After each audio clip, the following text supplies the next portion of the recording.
Kai, dakata. To, Labari na yafi naka. au, Jiya ba na ce maka zan je Kazarma ba? au ka faɗa ni. To ina tinkara kwana Kazarma. Daidai inda transformer na take kusa da gadar dan mati. Na gane. Kusa da gadar dan mati nake gaya maka. Wai ga wannan da nayi. Ai ya naga transformer nan huci take. Transformer nan huci take. Transformer nan huci take.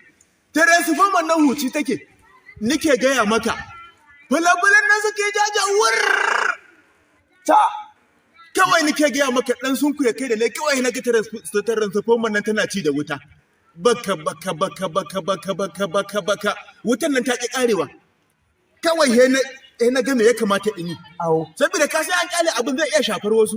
au. Sai na ruga da gudu na rintima na je na rungumi transformer nan. La, Tana ci da wuta mutane suna malan ka kauce suka ƙara runguma transformer nan nake wuta ba abin da take yi min.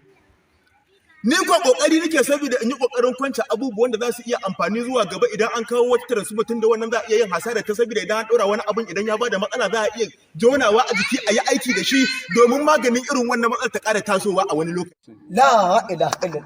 Wallahi dan dume karan nan. Na ninta da Allah barin faɗa ma dan dume ko bararo sarkin walada wanda yana walada wuta na tararo mai ga jiki ne. Wallahi bai ban wanga labari bare kai. Da Allah dakata. Ina jin. Shi bararo ɗin da kake faɗa ka fi ni sanin bararo ne?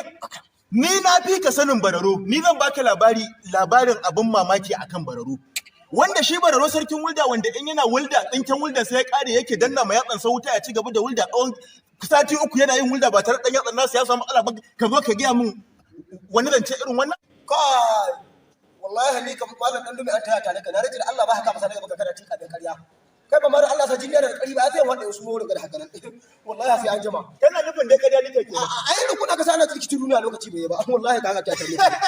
Haka dai aka sa amin garin rogo. Ni billahi na ma kosa da baka tafi tun da nake jin wani tsami a gurin nan anya bawan Allah nan ma yana yin wanka. Yana shigowa gurin nan wani tsami gaba ɗaya ya dumame ni. Domin inda muni labari ba sai ka ga